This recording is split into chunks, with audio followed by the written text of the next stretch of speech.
How exciting. Here we are. Hey, everybody. Thanks for checking in to Let's Not Talk About the Husband one more time. And today, Lisa Rinna has turned into Delilah Hamlin. Delilah Belle. Who's Delilah Hamlin? Never heard of her. Delilah Belle, it's so good to have you here as our guest. You're our first official guest, aside from Cheetah. Cheetah, come. Go on, Cheetah. Go. Come.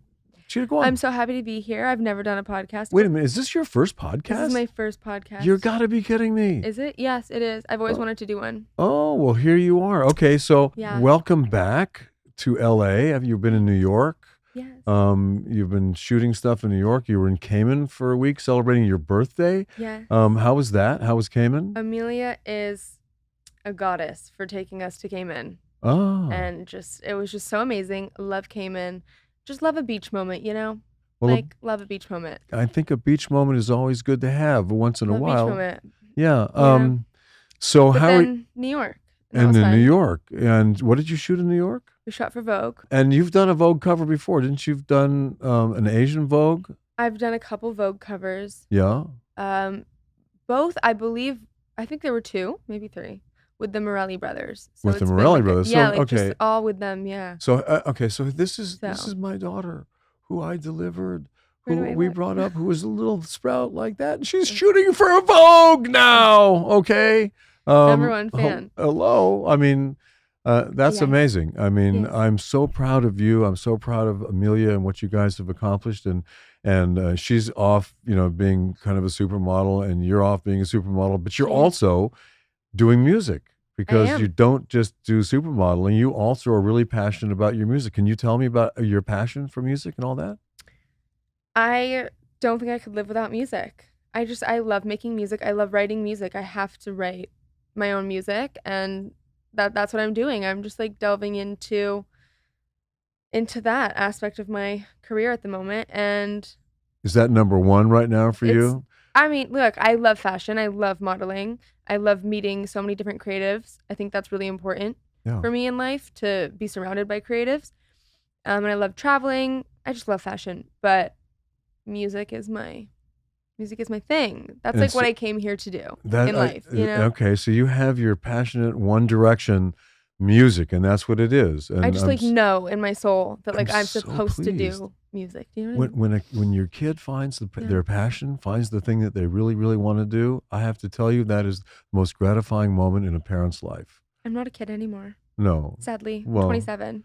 But you were, okay. Oh God. In my mind, you're always going to be my kid. Even when you're obviously. 50, you'll be my kid. Yeah, true. Okay. Dimitri's my kid, even though he's in his 40s now. I hope you're okay with that, because that's kind of where it's going to be as far as I'm concerned. But I'm just so proud that you have turned out the way you've turned out. And, hey, how about this? I've never really asked you this, but how was your childhood? Did you enjoy your childhood? And you can be honest, be totally 100% honest. Of course. I mean, yeah, of course I enjoyed my childhood. Yeah. I have very fond memories, but I also have not so fond memories. But I'm very grateful for how we grew up, for sure. Uh-huh. I spent a lot of time alone, actually. Playing in the backyard, playing just in nature. I played with dolls till I was 13. I had a great time. That was so I was cute. in my own world. Had a great time. You've always been in your own world. I'm still in my own world. You're still in your own, and by the way, I'm in my own world too. But I know.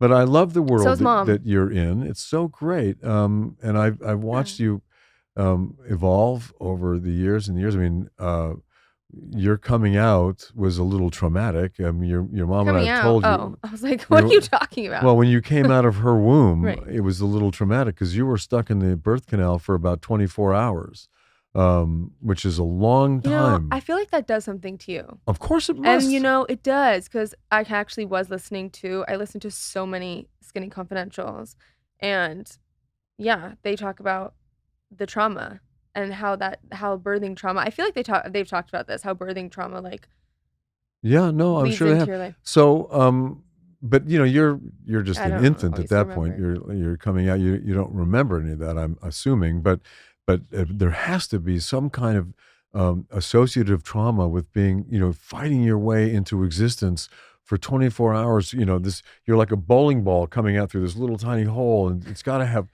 my God. It has to have an effect in the long run. I mean, if you want to start talking about trauma, we could talk about trauma all day long. Okay. You know what I mean? Well, let's talk about trauma.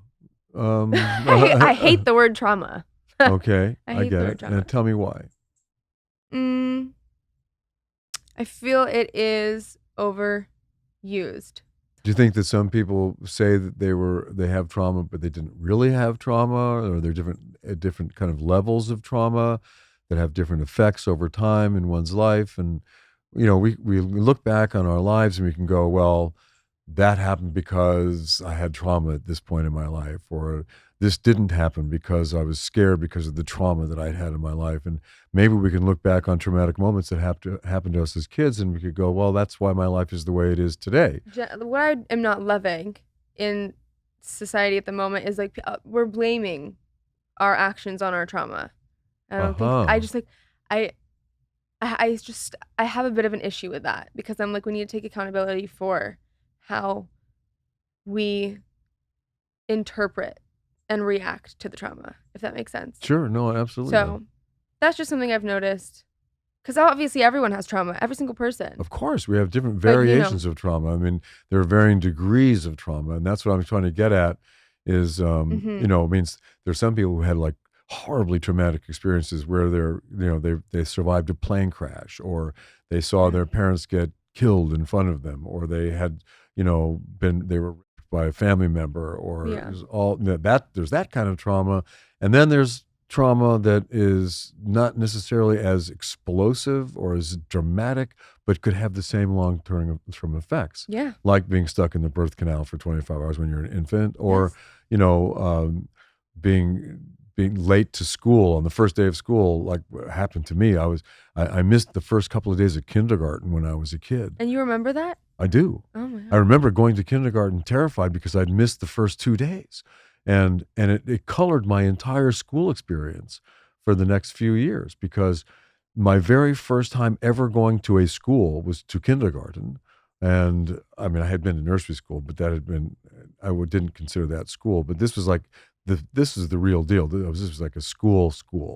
Like a uniforms? Well, it didn't have uniforms, but it looked school. like a school. It was that had that industrial look to it, and it was a public school. And I went there for kindergarten, and I said to my mom, "I'm sorry, Mom, I can't do it." And she allowed me to stay home for the first 2 days because I was so terrified. But it colored who I was after that, because I felt this trauma from going to school. So did anything like that ever happen to you when you were a kid? Well, yes, but in you talking about that just brings me to how I psychoanalyze absolutely everything. Really? Because of trauma, and trying to understand trauma. Because I've been in therapy for so many years, since I was 11. I really know how to work the therapy system. I know how to use it, and I feel like I know how to use it too much. And so then I'm psychoanalyzing everything. I want to talk about that for a second, because you said you've been in therapy since you were 11. Now, that's really young for anybody to go into therapy. Let's talk about how come you went into therapy. I love therapy. Oh, good. Well, having a psychology degree, and I thought I was going to become a therapist for a while, but thank God I didn't. But I want to be a therapist. I don't know. That's a whole nother story. So you're 11 years old. Why are you in therapy at 11? I'm in therapy at 11 because I started having panic attacks out of nowhere, and I started going quote unquote crazy out of nowhere. Yes, you did. I was there. Right, exactly. But then that also brings me to the feeling of feeling crazy at 11 is not a good feeling. You know what I mean? It's horrible. Are you kidding me? Because it's not a good feeling. It's a kind of mental illness, I guess. So let's talk about what it was. There's not a lot of research and funding behind PANDAS awareness. And PANDAS is pediatric autoimmune neuropsychiatric disorders associated with streptococcal infections. Exactly. Hey, everyone, let's take a moment to appreciate our liver, a true champion when it comes to cleansing toxins and supporting overall health. You know those times when a little indulgence in food and drinks leaves you feeling not so great? Your liver's working overtime to help you bounce back. That's where 1MD Nutrition's Liver MD comes in. This is an award-winning formula developed by a GI doctor featuring patented, clinically studied forms of milk thistle and vitamin E to support your liver with top-notch ingredients. Imagine feeling refreshed and ready to face the day, knowing your body is getting the care it needs. It's not just about detoxifying. Liver MD helps maintain your overall well-being, even when life throws those delicious temptations your way. And picture a life with more energy and less daily fatigue. And get this, 90% of users rate Liver MD better than any competitor.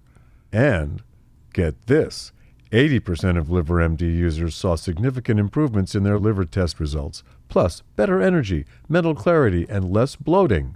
Join a community of over 1.5 million people who are living their best lives with a little help from Liver MD. Want to give your liver some love? Head over to 1md.org and use code HUSBAND for a 15% discount on your first order. With 1MD Nutrition, you're not just supporting your liver, you're investing in a healthier, happier version of you. Start transforming your liver health today with Liver MD.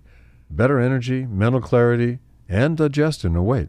Backed by an ironclad 90-day money-back guarantee. Bachelor Nation fans have been anxiously awaiting the highly anticipated Season 10 of Bachelor in Paradise, and the beach is finally back open.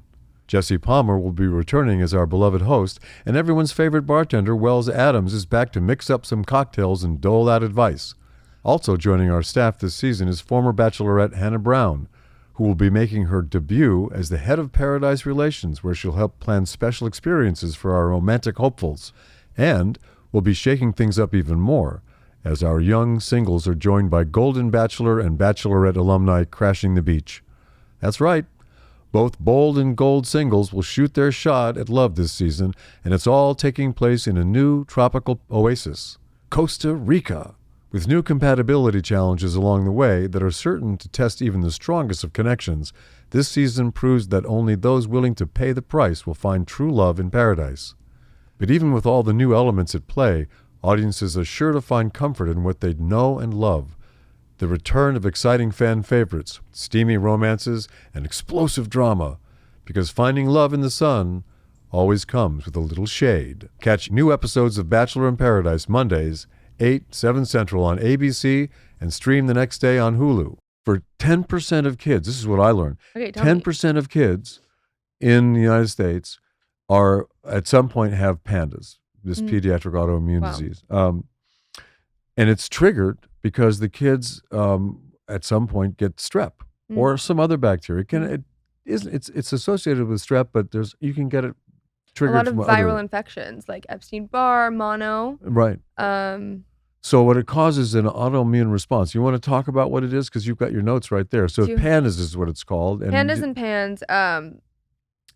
Yeah, it's definitely something I do want to bring up because I just don't think there's enough awareness around it. And it's an acute onset or, an abrupt onset of like OCD, tics, anxiety, panic attacks, moodiness, separation anxiety, rage fits. Phobias? Like it's, look, I'm no doctor, but don't quote me on that. But like, that's what I've experienced and that's what I've learned. And it's certainly what we experience watching you too, but keep going. But anyway, so they say that it happens mostly in children. And I am starting to have an issue with that because I'm not a child anymore. I'm 27 and I still suffer from these symptoms and these episodes. And I just think we need to bring awareness to that because it is so horrible. Like having panic attacks out of nowhere is like the most debilitating thing. So for example, I was at the airport the other day and I find that if I talk about my anxiety with people, it helps me. Okay. If I identify what I'm feeling, my feelings, that helps me. So I was talking to this guy at the airport and I was like, he would ask me, how are you? I said, I'm having a lot of anxiety. He goes, my daughter has a lot of anxiety and I don't know what to do about it. And I was like, well, how old's your daughter? And he was like, she's 6. And I just found that really interesting. I'm like, okay, 6. She's 6. And this started when I was like 8 and 11. Oh, yeah, so I'm like, I really feel for this guy. And He's like, I just don't know what to do about it. And I was like, from what I've learned, obviously I have trauma surrounding how you guys dealt with it. Obviously, you don't know how to deal with something like this. No one knows how to deal with all of a something like sudden, this. it was a Wednesday in February. You were coming home on the bus from school, and you lost it on the bus. Yeah. That's what we were told. And you came home, and you were not Delilah anymore. You were another human being entirely, and you could not allow it to get dark. These phobias. Yeah, God, it was so strange. I would cry and get so scared when the sun started going down. Yeah. And it's the weirdest thing because it's like in your chest. It feels like a PTSD, like you go into fight or flight. It's the weirdest feeling. I've never had a panic attack, so I don't know what it's like, but I've witnessed you having them, and it is scary, really scary. So really, the thing I would say is like, going back to trauma and everything, I think it's really important for the parents of a kid that's like struggling with something like this, or just having symptoms like this out of nowhere, regardless of if it's PANDAS, if it's autism, I don't know, whatever it is. I think the biggest thing is for the parent to validate that kid's feelings instead of making them feel crazy. I think that's really important because that will stick with them. Well, it's very easy for the parent in that situation, and we did this. Obviously, you're not going to know how to deal with it. No, I would say, but Delilah, everything's okay. It's just night. It was night last night. You were fine. Everything's okay. But okay. For you, it wasn't okay at all. There's no way that we could get you to calm down because you wouldn't go in a car. So we couldn't get you to a doctor to diagnose it because you wouldn't get in the car. And I tried. Or an elevator. Or you would not get, we had to get to the elevator first and got to get you in the car to get you to the elevator. I thought of tying you up because we would get halfway down the street and you would open the car door. Even if you had the seatbelt on, you'd open the car door and jump out. And I forgot about all of this. So that's the crazy thing is I've forgotten about all of this until recently in therapy. I'm trying to figure out why I'm having all these phobias. Well, really why I'm having one phobia. I have emetophobia, which is the fear of vomit. Right. And a lot of my friends have this, and it's really strange that a lot of my friends have this. But I'm so interested now in like researching all of these topics because I'm like, what is going on? And why do so many people have panic attacks? So many people have so much fear right now. So I've been researching that heavily. So how does the cell phone interface with that in the research you've done, like social media and the ability to like scroll for hours on TikTok and go down these rabbit holes? Does that have something to do with it, do you think? With that, I don't know. There seems to be a lot of people talking about that now. They're saying, well, you're one of the first generations to grow up with tablets and computers and have it all the way through. And also you're a generation that people talk about having more anxiety now and sort of PTSD and all these things and Crazy. The kids take Ritalin and Adderall now. Adderall, yeah, everyone. There's a shortage of Adderall right now. No one is able to get their Adderall. There's too much Adderall? No, too many people need it? Yes. Really? Yes. I did not know that. I'm seeing people like asking people for yeah. How odd is this? Because look, if I took Adderall, I would get so much done. I would be unstoppable, Dad. I would be the biggest pop star in the world already. Like, because of the Adderall. Yes. If you took, it's like a cheat code. It is like it's a hack, right? Yes. Yeah, so yeah. I would love to don't take do Adderall. it. Okay. Don't do it. You don't need to do it. Okay. Because you'll end up like all jittery and addicted to speed and shit like that. I'm already jittery. Yeah. Well, then don't Can't go have there. That. Yeah. So getting back to PANDAS. Tell me, yeah.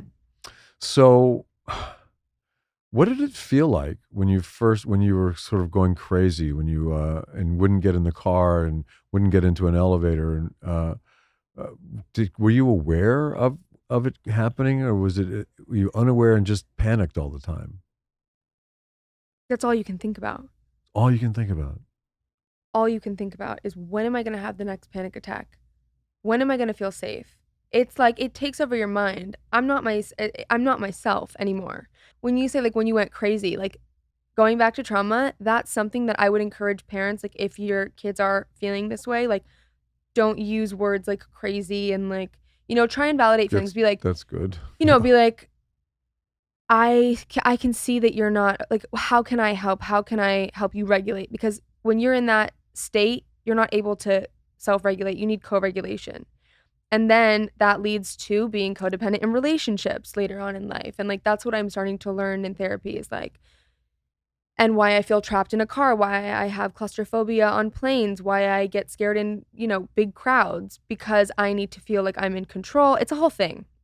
Yeah, but it sounds to me like your awareness of it has you way ahead of the game. I mean, But then that's all you think about. All I think about. But doesn't that then, the fact that that's all you think about, doesn't that create the next panic attack? Yes. So it's kind of, it's a self-fulfilling like I'm in prophecy. hypnosis. Like the other day, also, yeah, this is the weirdest thing though, is so many people have anxiety and panic attacks. You wouldn't know. Like I said, it helps me to talk about it. So I was in the car on the way to the airport because I've been having so much anxiety going to airports recently. Like panic attacks every time I go to the airport. And I was asking, I told the driver, I was like, I'm having a panic attack right now. And he goes, I can tell. I have panic attacks too. This car is driving itself right now because I have so much panic in traffic. What? Yes. So he puts it on auto drive? Yes. Really? So, and I'm like, what? Panic? I'm like, what do you mean? Like, how is it that so many people are having what I'm having? I think it's so important to talk about how you feel and not keep it in. And that's why I also love TikTok, because you can find people that are struggling with similar things. I think that's really important to find a community in this. So in your estimation, what would you say, I mean, if you take a guess, what's at the bottom of it? What's causing all this panic going on right now? Because you said it's happening to a lot of people. Is it what's going on in the world? Is it the social media aspect of it, do you think? I'm trying to figure this out. I think it's an immune response. I think it's a histamine response. It's a whole thing. I've done a lot of research on it. So do you think it has much more to do with just the physical impact of having strep when you're a kid and your immune system isn't ready for it? Yeah. Much more than, I mean, I'm talking about PANDAS now, not just, and panic attacks associated with PANDAS. Mm-hmm. I'm not just talking about like the random anxiety that kids have out there now, and a lot of people say it's from the social media and stuff. That I would say is probably from our society. Yeah, but this PANDAS is real, it's serious. When stuff. Look, I'm not saying anxiety is not serious, but anxiety is like, look, I think everyone has generalized anxiety. And I think there's a misconception with like people throw around the word anxiety so easily. They're just like, oh my God, I'm so anxious right now. Mm-hmm. And it's like, girl, if only you, and I would never wish a panic attack on anyone. And I'm like, if only you had this like, oh, anyways, my panic attack started back up in February of this year after I got the flu and bronchitis, and that's why I really think it has to do with like viral infections. Yeah. I don't think it's just in children. I think it's just like we need to research this more, and like that's something I want to do with my life. Is research that, because if I didn't have this, I would also be unstoppable. God was like, we have to give this girl this, or else she would be like an impediment, too amazing, or you'd be too amazing. She would just be like too amazing if we didn't give her PANDAS. Okay, yeah. So now you've got PANDAS, but you're still amazing. So I know. But what is too amazing? But you just can't handle it because I'm too amazing. Well, I understand, because you know what I'm saying. I kind of do know what you're saying, because I was offered the opportunity to become a huge star with a contract from big studios and stuff, and I didn't want to be beholden to people. I didn't want to be. I didn't want to get too far out, because I thought maybe I go off the rails if I went too far. If I got too famous and I got too busy and was also beholden to a studio, that I would be very, very unhappy about that. I saw that in my head, which is why I didn't go down that road. But you're still like killing it out there. But do you think that's a control thing? It's probably control. I mean, I didn't want to be out of control. I did not want to have somebody else be in control of me. If you sign a contract with a studio, they're in control of you. Interesting. They own you. They'll tell you what to wear. They'll tell you where to go, what to say, how to say it, who to date. I mean, all this stuff. I mean, they were doing it less and less and less in the 70s when I was offered this contract. But back in the 40s and 50s, if you were under contract to a studio, you did what they told you to do, and that was it. And you did the movies they told you to do. You didn't do anything else. See, I feel like in our family, control is a big thing. We like Tell to. me. We Let's like talk to. I about don't know. it. I'm thinking right now as I'm speaking. I feel as though like I think generational trauma or whatever you want to call it gets passed down. Like how you feel gets.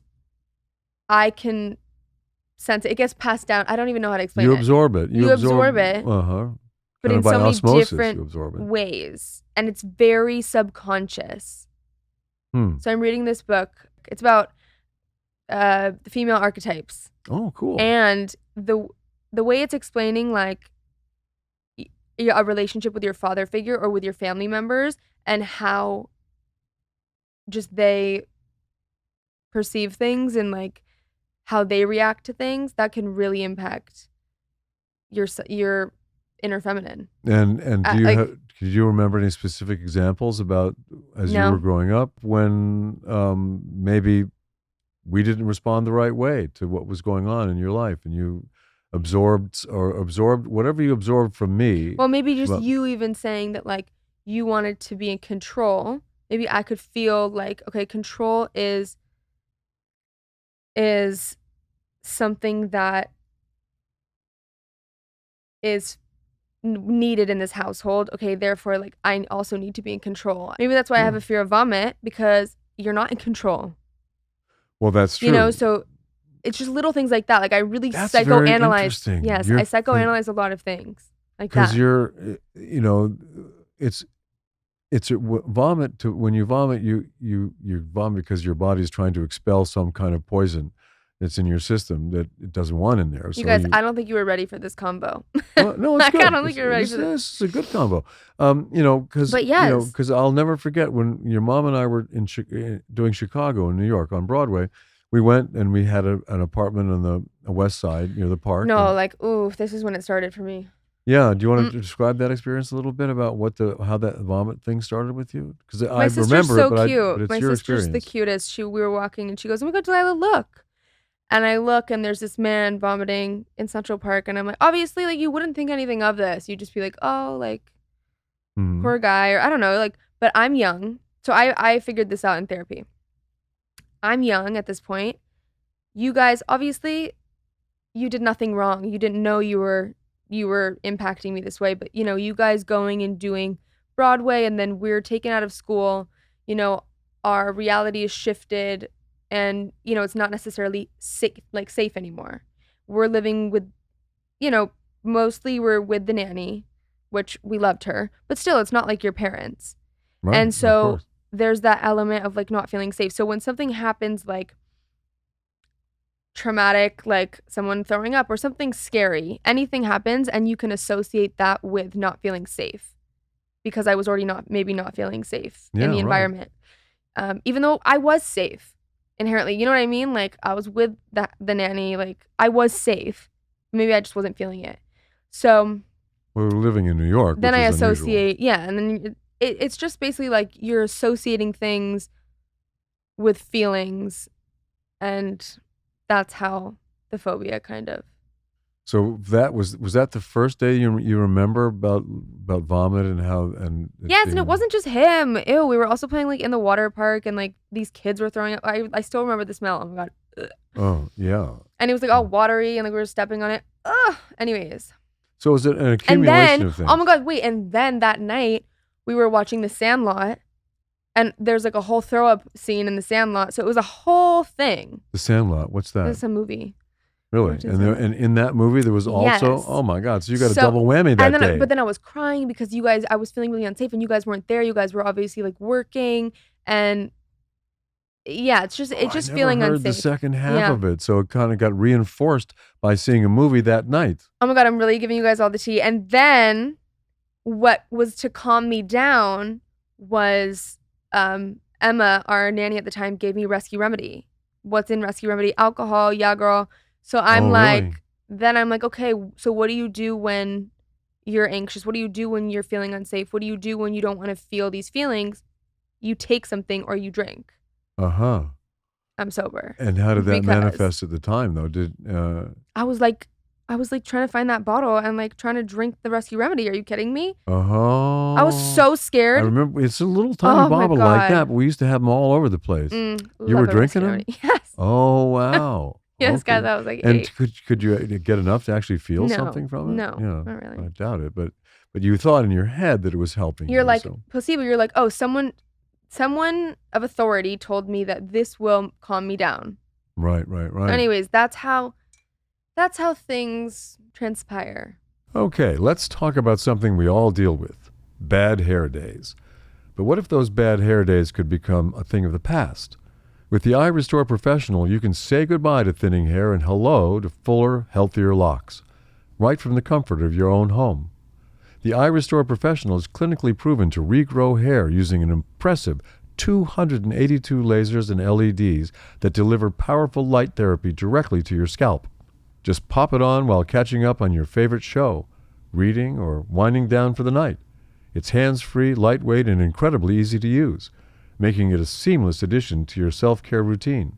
You want to really see results? Pair your Eye Restore Professional with the Revive Plus Max Growth Kit and Revive Biotin Vitamin Gummies for the ultimate hair care upgrade. So they sent me the Eye Restore Professional, and I tried it out. It's unbelievably lightweight and really comfortable, and you can wear it like while you're doing anything, like you're watching TV or reading a book or hanging out and even talking to someone close to you. It's amazing. Check it out. Give yourself the gift of hair confidence this year. For a limited time only, our listeners are getting a huge discount on the Eye Restore Professional when they use code HUSBAND at iRestore.com. Head over to iRestore.com and use code HUSBAND for our show's exclusive discount on the Eye Restore Professional. Please support our show and tell them we sent you. Hair loss is frustrating. You don't have to fight it alone. Thanks to Eye Restore. This episode of Let's Not Talk About the Husband is brought to you by Quince. You know, as the temps start rising, I feel that familiar urge to refresh my closet. But I'm not wasting money on pieces I only wear once or just one season. Now, Quince changes that. Their clothes are timeless, lightweight, and far more elevated than anything else at this price. It finally feels like my wardrobe matches my standards. I mean, I love their 100% European linen shorts. I mean, for the summer, there's nothing better than linen shorts. Are you kidding me? And I love the organic cotton silk polo. I tried it out. It's unbelievably lightweight and really comfortable. Along with the linen shorts, it's an amazing ensemble. And check it out. It's great. And the best part, everything with Quince is half the cost of similar brands. I mean, half the cost. By working directly with top artisans and cutting out the middlemen, Quince gives you luxury without the markup. And Quince only works with factories that use safe, ethical, and responsible manufacturing practices and premium fabrics and finishes. Give your summer closet an upgrade with Quince. Go to quince.com/Rinna for free shipping on your order and 365-day returns. That's Quince, QUINCE.com/Rinna, RINNA, to get free shipping and 365-day returns. Quince.com/Rinna. It's amazing. Check it out. Now, do you want to talk about being sober or anything like that? Because that's kind of an interesting Sure, I love being sober. I feel so pick-me when I'm like, I'm sober. But whatever. Good. And that makes two of us at this moment in time. Yes, there was that moment in time when you found yourself maybe at the mercy of some of the things you were imbibing and taking, and you came to us and you said you needed help. And I love rehab. I love it. Yeah, but you weren't that messed up. You were kind of starting. No, it was more so. No, it was more so. I just felt so out of control of my own emotions. I was so depressed. I was so anxious.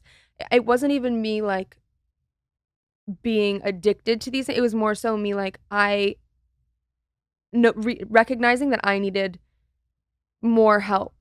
Like I needed to do intense therapy and like it was just like a self-realization and like I just needed help. It was a cry for help. Like, hey, like I called you guys one day like, hey, I think I need to go to rehab. Not quite sure what that is, but like I remember that. I remember you saying I think I need to go. And it was the best decision of my life.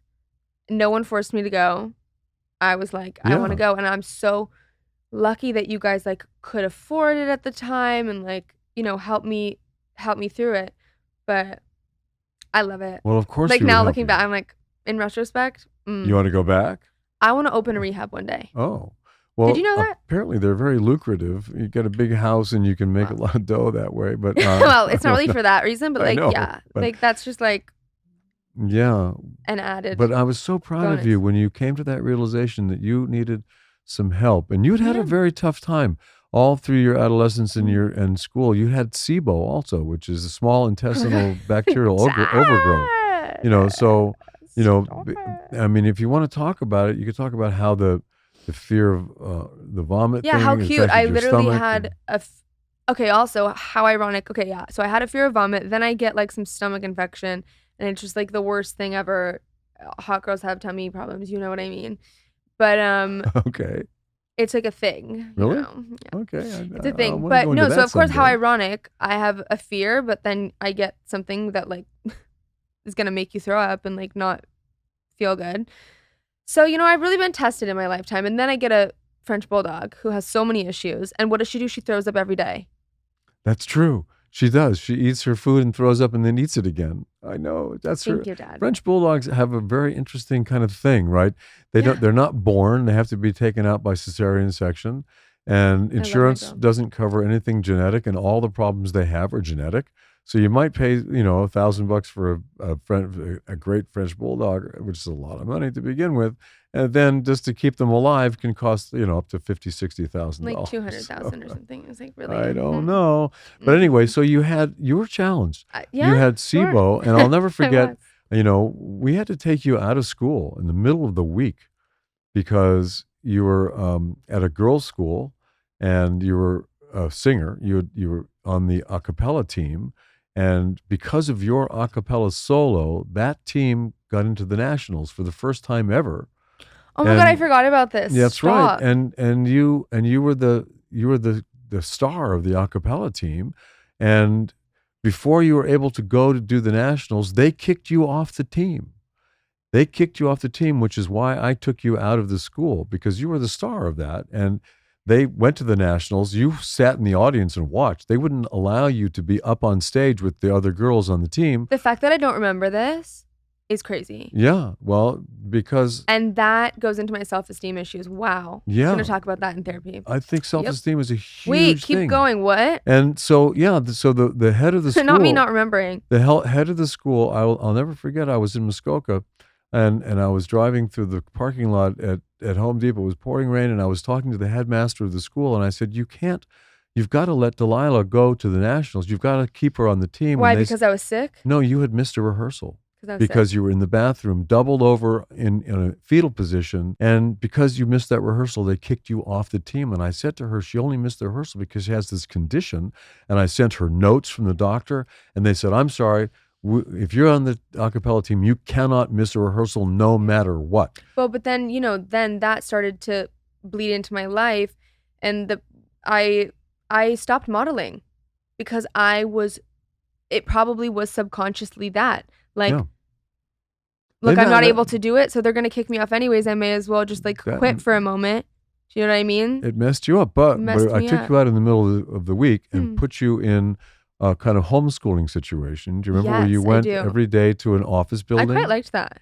And you I really liked that. But you got into NYU, you got into the school you wanted to go to. I did. So it wasn't a problem academically for you. As a matter of fact, I think you learned tremendous amount more in being homeschooled for your senior year than you would have learned if you'd stayed there at the girls' school, which was a terrible school. Oh my God. And the fact that they wouldn't support you, even though they saw how talented you were as a singer, and it's the only reason they got into the finals was your solo. But you guys, this is what I'm talking about with trauma. Like, it goes so deep and it's so subconscious, and it really blocks you from doing things in life. Like, it makes you stop yourself from doing things. Because if you sit and psychoanalyze this whole conversation, like, everything you're saying there's a reason why I do what I do now. Exactly. Yeah. But how crazy that I forgot about that. Like, my brain blocked that out, and subconsciously I've been doing things to like stop myself from my full potential. Wow. Well, yeah. My mind thinks a lot. Do you think that you are now in a position to reach your full potential? Is that 100%. 100%. I know that I do struggle with health issues, But you know what? We're only human. And what I think is so powerful is when people are vulnerable, like Halsey, for example. I don't know if you know Halsey. She's a singer. And I don't have the 100% the facts, but she got really sick, and she is really sick, but she's like touring.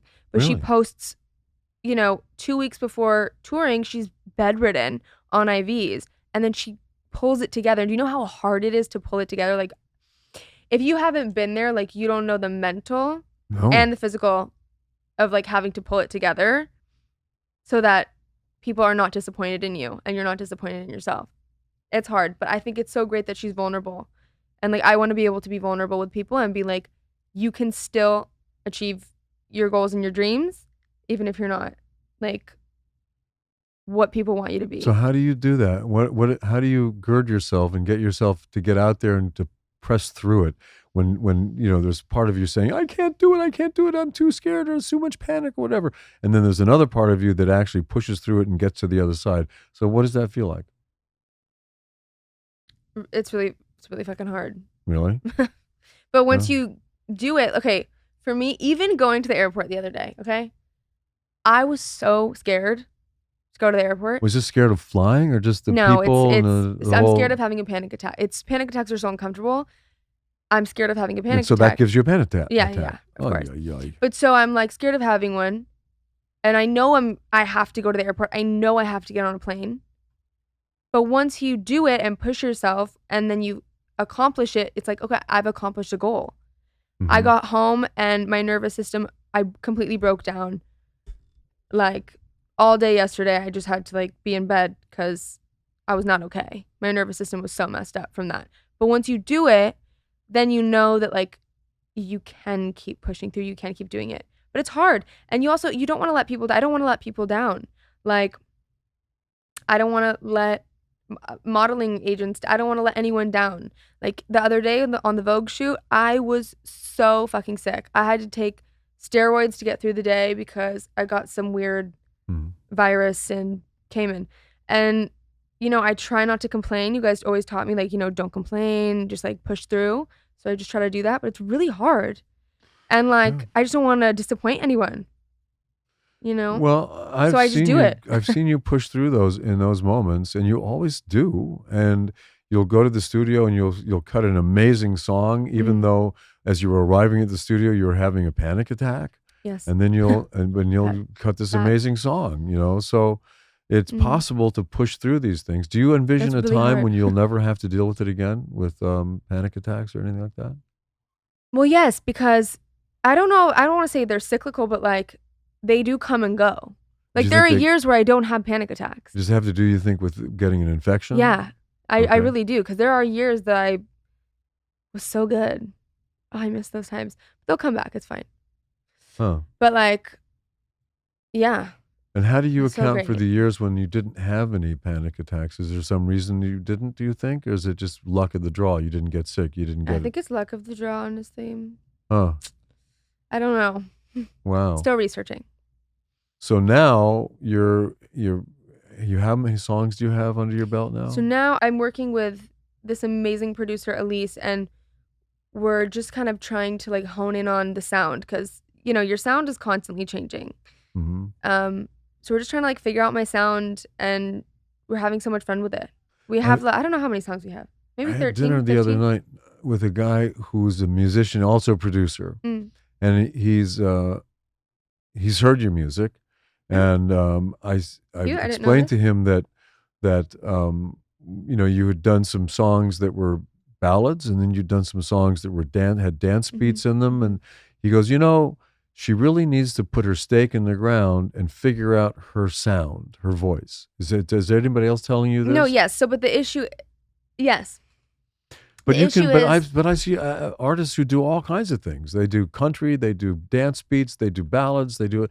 But he was saying it's kind of political in the sense that you kind of need to like start off with one thing and then you can branch out. Like Miley has had different stages in her music career. Like, does that make sense? Of course it does. So the thing, and you kind of want to be more commercial in the beginning, and like you want to. It's a whole thing, and it kind of sucks sometimes because it's like you want to just do what feels like creatively right and authentic to you. Right. But then sometimes like you do have to change it up a bit. But I'm trying to be the most authentic me that I can be. And that's why it's taking me how many years? I started songwriting when I was 19 and I'm 27. You know, like I really want it to be authentically me. Yeah. And really like, I want to love it. Like I listen to my own music. People ask me, what's your favorite song? And I'm like, mine. Well, of course. Why not? Why not? You know, so like, that's what I want. And that one song that you played me recently, where you do this amazing vocal in it that I just love. You repeat it a couple of times. It's just an amazing moment. Mm-hmm. So that one. yeah, that's it. That one. That's great. I love that tune. But then you don't like the like overly produced songs, but like that song is in production right now. We're changing it. Well, I love when I can understand the lyrics. When I can hear the lyrics, then there's not a lot of production in the background. When there's just the right mix of production and lyrics, so I can hear them at the same time, get the beat. But girl, you don't understand the vibes. No, I don't understand the vibes. I'm not in your generation. You don't understand the vibes. It's like, explain the vibes to me. You just don't understand. Well, it's like there needs to be like a beat drop. It needs to give me like an oomph. Mm-hmm. Like I need to like feel that. Yeah. I don't know. And you feel it when you write your songs, right? You create that, you put that into the song. And it takes a while to make a song because I'm constantly like listening to it and then I'm like, wait, maybe that would be cool. And then I hear other songs and I get inspiration from other people and I'm like, wait, that's so cool. I love that vibe. I'm not stealing, but I'm taking inspiration. Now, so if somebody wanted to hear one of your songs right now, how would they hear them? I mean, the song you did the video for, Nothing Lasts Forever, that's available out there, right? That's available. That's a couple years ago. That's not really my sound anymore, but still proud of her because that was like a version of Delilah that is so special to me. I love that version of Delilah too. You know, but it's not me now. So it's like kind of crazy. Like, I don't know, art's crazy. Because then I look at that, I'm like, who is that? Yeah, well, I look at a movie that I made 40 years ago and I go, who is that? But I kind of like the person that I was 40 years ago. I like that person. Like there's something about it that you're like, wow, I'm glad I got to capture that. But that was also crazy. That I had a crazy seizure on set of that music video. And really? We had to stop the music video and pause, pay extra for the next day because we stopped. I had to go to the hospital. It was very dramatic. So that was not just a panic attack. That was no. Panic attack was a seizure. That was a seizure. It wasn't a panic attack. And how do you? I wasn't having panic attacks back then. Yeah. Which is crazy because I wasn't even scared of having seizures. They just happened, and I was like, okay, it's happening. Now I'm like so afraid to like pass out and have a seizure. I'm like so afraid. And you think that those seizures were caused by the PANDAS? No. Also, something different. That's a whole other route of investigation I need to go down. Yeah. Well, we've had so many doctors trying to look into it and find out what it is. Don't worry, I'm gonna write a book. It's gonna be super easy to find all these facts, guys. Don't worry. Well, I mean, you have a lot of information that you could impart to the rest of the world, especially to parents whose kids are experiencing some of these same things. Well, I mean, it sucks when you feel so helpless and hopeless and you don't know what there's so much information out there. And there's so many doctors. I'm like, I'd rather just like hone in on it and help people. Figure it out. Do you find it helps when you're concentrating on your music, when you're like totally involved in your music? You're not thinking about a panic attack then, are you? You're just no, because I'm in alignment with myself. I'm like doing what I meant to do, and also when I'm in a flow state like that, there's nothing else. Flow states. I love the idea of flow states. Really, it really is. It's like really a thing. But then that's the crazy part about also making music is like. And just being a creative, sometimes you're not in that. You can't force it. Yeah. You know, if you're not in that state, you can't force it. Yeah. Well, I've written a couple songs. It's very hard to write songs. But you have a great song, but it sounds like 5 minutes. There's so many lyrics. It's like a 5-minute long song. Well, it's a whole story. Right. About a guy who's been left by a girl. Yeah. And when I wrote that song, after I played it to your mother and she said, who's that about? Because I'm in the song, the lyrics are about a guy who's crying because his girl's left him. And there's also that, and there's also that about making music that like your spouse, your significant others are kind of like, is that about me? Like what's going on? And it's like, well, that's my art form, so there you go. You're just gonna have to deal with it. I guess so. I play the guitar every day, and you know, nobody listens to it. Even the dog doesn't listen to it anymore. She walks outside, but But Kitty. there's a part of me that goes, maybe somebody will walk into this room while I'm playing the guitar someday and say, that sounds really good.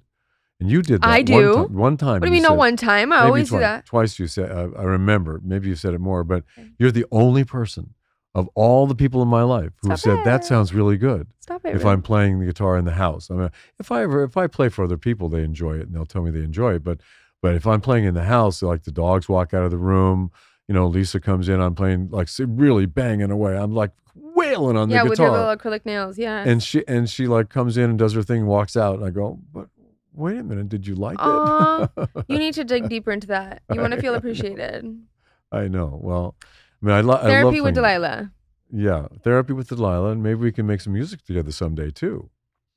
I made a song to your song. You came close to one of the. I gave no, you I have it, to, but I need to find it. You have the lyrics to that? No, like I fully have it somewhere really? with Jolene when I used to write with her. I need to find it. Cool. Let's find that because I love the tune and the melody of that song that I gave you, but I've tried to put lyrics to it a few times, and I get so frustrated. I need to find it. We're gonna do that. That was really cute. Okay, so for whatever reason, you've moved back into our house for a little while. Yeah. I mean, it's so great having you back. I know. Actually, when I first came in the door, Mom goes, I was going through a breakup, and I come through the door, and she goes, so where are you going to live? And I was like, what the fuck do you mean, where am I going to live? I'm going to live here. Like, what are you talking about? Like, she's like immediately setting the boundaries, like, nope, you're not staying here. Mom said that? Yes. You're kidding. Right after my breakup, walk in the door. She's like, so where are you going to live? Okay, she asked me if I was okay first. It's fine. But wait. Yes. So, you're living there now. You're in between apartments now. So, and this was now? She said you can't live here now? Yeah. Well, she didn't say I can't. She was just like, so where are you going to live? Like insinuating. And I was just like, I think she was just expecting you were going to probably get your own place. Of course, we would love to have you come and stay there and relive your childhood again. We'll take you. Look, you can live there until you're 80, okay? I'll feed you every day. Well, Dimitri's there. And Dimitri's there, That's too. So yeah, everybody's in between apartments right now. I know. Because his place burned down in Pacific Palisades. That's the problem there. But yeah, I'm moving. I'm just excited to like start fresh, start clean. Maybe I'll start a podcast. Who knows, guys? Yeah, how about it? I kind of enjoy this. Yeah. First podcast. Wow. Kind of love hearing myself talk. I'm kind of loving it. Well, anyway, what you're saying is very important for kids. When a parent sees that their kid has a passion for something, it's so great because so many kids grow up today, without any passion, and they don't know what they're going to do, and they spend all their time on TikTok, and they just kind of scroll all day long. And you have a passion. Amelia has a passion, and it's just so wonderful to watch and to see. That you guys have a direction in your life. And I had a direction. Your mom had a direction.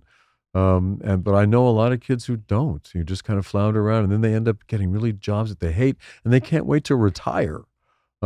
I can't imagine retiring. I think that makes me sad because like a passion can be a hobby too. Like you can make a hobby a job. Do you know what I mean? Like, well, one ought to make a hobby. Do you know what I mean? Like, you can have passions in anything. Yeah. Well, if you end up doing what you love, and people come up to me oftentimes and they say, how long have you been working? And I can say, without equivocation, I've never worked a day in my life. I know you do enjoy it. I enjoy whatever I'm doing. I wouldn't. Yeah, I don't feel like music's working. Modeling, that's a job. Yeah. Yeah. Well, making music is not a job. You're so good at both of them. So I mean, I'm just so proud of you. I mean, Delilah Belle, you are an amazing human. You're also our kid, and you're going to be my kid forever. I'm sorry. Okay, it's just the way it goes. But I'm just so proud of you. And thank you so much for joining me in our podcast today. Thank you so much for having me. You have been such a light. Thank you. Thank you. And thank you, everybody, for coming back to Let's Not Talk About the Husband one more time.